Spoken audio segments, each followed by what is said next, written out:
Sebelum kalian menonton video ini, kalian harus subscribe, like, comment, and share, oke?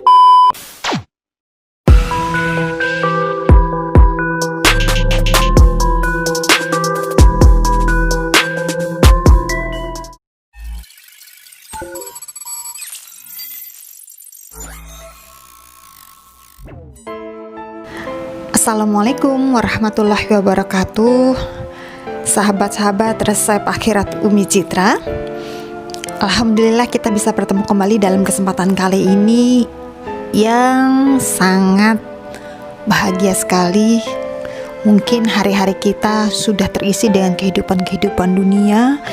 Nah, tidak ada salahnya kalau kita kembali mengingatkan untuk kita sedikit mengarah ke akhirat dulu ya. Nah, kali ini Umi akan membawakan suatu judul yang menurut Umi sih ini bagus banget tentang fikih wanita, yaitu hak seorang suami terhadap istri. Terkadang dalam kehidupan sehari-hari kita lupa bahwa kita wanita yang sudah beristri, yang sudah bersuami, atau kita seorang wanita yang sudah menikah dan memiliki suami, kadang kita banyak sekali saya temuin yang lupa dengan batasan-batasan kalau dia sudah menjadi seorang istri, gitu ya. Kadang apa sih batasan-batasan yang sering dilupa? Misalnya, contoh yang paling simple aja, yang paling gampang adalah contoh dalam hal izin, gitu. Kadang ibu-ibu sekarang tuh lupa, nggak apa-apa, gue nggak izin sama suami gue, yang penting suami gue orangnya fine-fine aja. Oke, fine-fine gitu ya. Tapi dalam agama Islam, dalam agama kita sudah dituntun bagaimana cara-caranya sebagai seorang istri untuk bisa taat kepada suaminya. Nah, yang tadi Umi contohkan, iya kalau suaminya ridho. Ternyata kalau suaminya nggak ridho, bagaimana? Berarti dalam setiap langkah kita itu adalah dosa. Bayangkan sahabat-sahabat resep akhirat, bagaimana kalau dalam setiap langkah kita itu adalah dosa yang kita berbuat, bukan pahala. Sayang sekali ya. Nah, makanya hari ini kita kupas, di sini kita sharing ilmu. Mudah-mudahan apa yang Umi sampaikan nanti ini bermanfaat untuk sahabat-sahabat resep akhirat.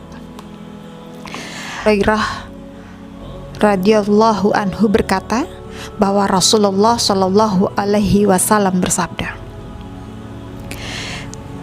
tidak diperbolehkan bagi seorang wanita untuk berpuasa sedangkan suaminya ada di sisinya, kecuali dengan seizin suaminya. Dan dia tidak boleh mengizinkan seseorang memasuki rumahnya kecuali seizin suaminya. Apapun yang dia nafkahkan tanpa seizin suaminya, maka separuh pahalanya untuk suaminya. Wah, kalau kita lihat dari Abu Hurairah berkata kepada Rasulullah tadi ya, yang Rasulullah bersabda, berat sekali ya. Itu baru sampai di situ. Nah, kita simak lagi selanjutnya. Sahabat-sahabat resep akhirat, ketahuilah bahwa agama Islam yang lurus ini menginginkan hubungan suami istri itu menjadi salah satu hubungan yang paling kuat. Jadi Islam meletakkan fondasi yang kukuh untuk hubungan tersebut hingga tidak mungkin dapat dirobohkan.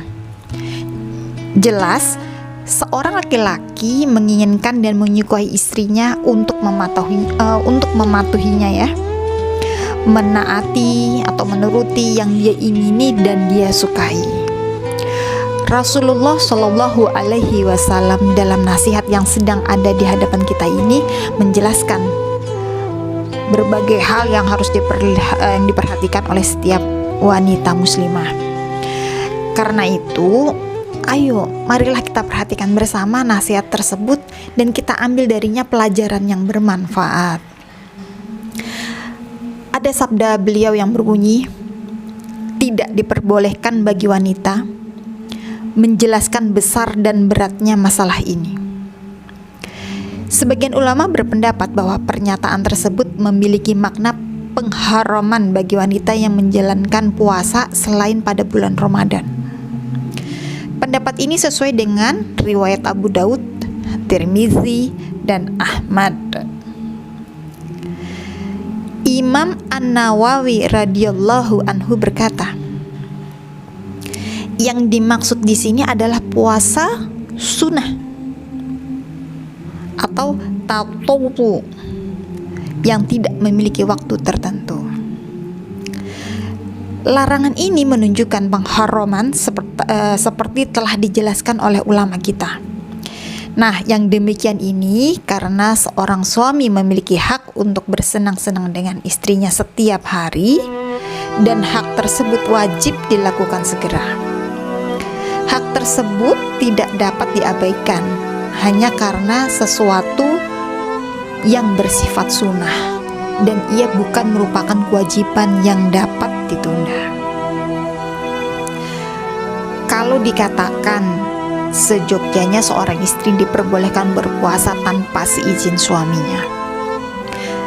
Adapun jika kemudian sang suami ingin bersenang-senang dengan istrinya, dia dapat melakukannya dan batallah puasa istrinya. Jadi ibu, kalau misalnya kita lagi sedang berpuasa, kemudian suami kita nih misalnya menginginkan untuk berhubungan, maka yang pertama yang harus dilakukan adalah melayani suami dulu. Maka otomatis puasa yang sudah kita jalani ini kita batalkan. Maka pahalalah yang akan ibu-ibu dapatkan. Begitu ya maksudnya. Nah, jadi jawabannya, puasa yang dilakukan oleh seorang istri menghalangi suaminya untuk bersenang-senang dengannya karena hal itu menyebabkan rusaknya puasa. Sabda beliau, dan suaminya ada di sisinya kecuali dengan seizin suaminya.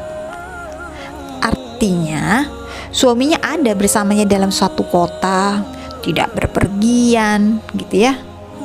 Jadi dia ada lagi sedang bersama, begitu maksudnya. Seandainya suaminya sedang berpergian, boleh-boleh aja ia berpuasa, karena suami tidak mungkin dapat bersenang-senang dengannya tanpa kehadirannya. Betul kan? Jadi kalau misalnya ibu berpuasa dan suami itu lagi di luar kota, silakan, maksudnya seperti itu. Tapi kalau suami ibu lagi ada di dalam kota, kemudian suami ibu menginginkan ibu tidak puasa, jangan ibu lanjutkan dengan puasa, gitu ya. Jadi nggak usah puasa dulu deh, kan nggak masalah. Nanti kalau suaminya izinkan, puasa lagi, gitu ya. Mungkin banyak sahabat-sahabat yang akan bertanya, apa hukum seseorang wanita yang berpuasa ketika suaminya ada bersamanya, sedangkan sang suami tidak memberi izin kepadanya? Nah, apa jawabannya? Ada yang tahu? Jawabannya seperti ini. Al-Allamah Al-Amrani berkata, seandainya dia berpuasa tanpa seizin suaminya, sah hukumnya. Tetapi dia berdosa dilihat dari arah yang berbeda. Adapun masalah diterima dan tidaknya itu urusan Allah. Ya. Kalau Imam An-Nawawi berkata, sesuai dengan mazhab kita Syafi'i, dia tidak mendapat pahala karena adanya penekanan pengharaman dalam lafal hadis, tidak diperbolehkan. Kalau Al-Allamah Al-Mubarakfuri menukil dari pengarang Targhib, salah satu hak suami terhadap istrinya adalah hendaknya istrinya tidak berpuasa sunnah kecuali dengan izin suami.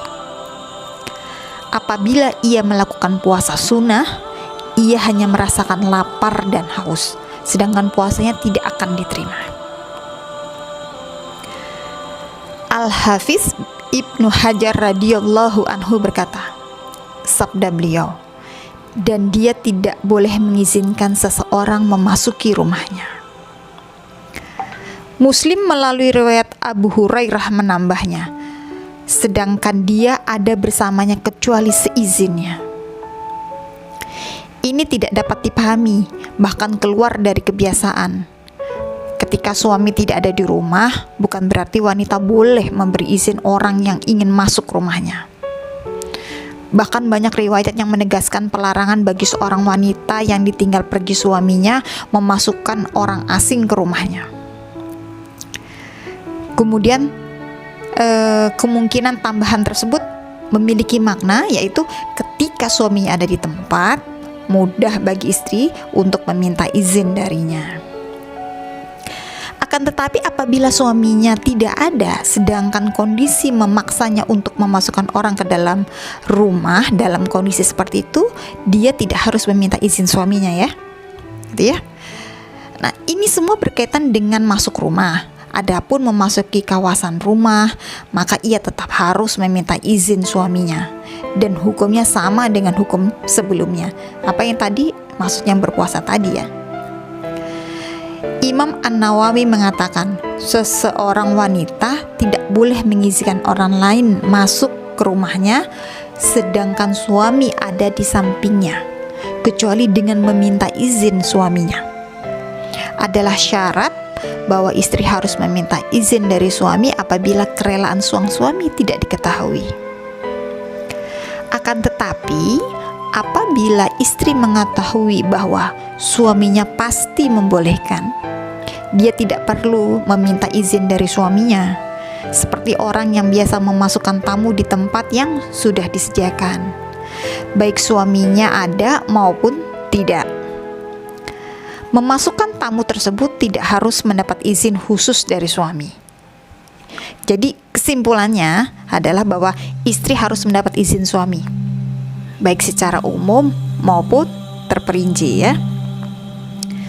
Dan sabdanya, kecuali dengan izinnya, artinya izin yang jelas. Apakah isyarat yang menunjukkan kerelaan suaminya dapat dikategorikan sebagai izin yang jelas? Nah, mengenai hal ini ada beberapa pendapat. Dan sabdanya, apapun yang dia nafkahkan tanpa seizin suaminya, maka separuh pahalanya untuk suaminya. Artinya apabila seorang wanita bersedekah tanpa seizin suaminya secara jelas, tetapi dia tetap pada izin suaminya yang bersifat umum, maka pahalanya dibagi dua. Adapun apabila seorang wanita memberikan infak tanpa izin jelas dari suaminya dan juga tidak izin yang bersifat umum, maka ia tidak mendapat pahala, bahkan mendapat dosa, ya. Ketahuilah bahwa ini semua terbatas pada kadar harta yang telah diketahui akan kerelaan pemiliknya. Akan tetapi apabila harta tersebut melebihi dari biasa, tidak diperbolehkan. Dan ini arti dari sabda Nabi Shallallahu Alaihi Wasallam. Apabila seorang wanita memberi nafkah berupa makanan dari rumahnya yang tidak rusak, ya, Rasulullah Shallallahu Alaihi Wasallam mengisyaratkan bahwa itu sesuai dengan kebiasaan kadar harta yang direlakan suaminya, dan juga menekankan pada makanan, karena kebiasaan kebanyakan orang lebih mudah mengizinkan untuk memberi makanan daripada memberi uang. Setuju? Setuju. Kebanyakan begitu. Kalau makanan, silakan. Tapi kalau uang, kadang kita wanita tuh kadang sering mikir, kok enak banget dapat duit. Nah gitu ya, kebanyakan gitu, ya nggak? Bener kan? Nah, jadi demikianlah sahabat-sahabat resep akhirat. Kita telah mempelajari sebagian tata cara yang dapat memperkuat hubungan antara suami istri dan mendatangkan kegembiraan serta kebahagiaan kepada keduanya. Dan semua ini tercakup dalam nasihat Rasulullah Shallallahu Alaihi Wasallam yang agung ini. Semoga apa yang tadi sedikit Umi berikan ilmu tentang ini menyangkut fikih wanita, ya, insyaallah bermanfaat bagi sahabat-sahabat resep akhirat. Next, kemudian nanti di episode berikutnya akan Umi berikan lagi tentang fikih-fikih wanita yang lainnya. Wassalamualaikum warahmatullahi wabarakatuh.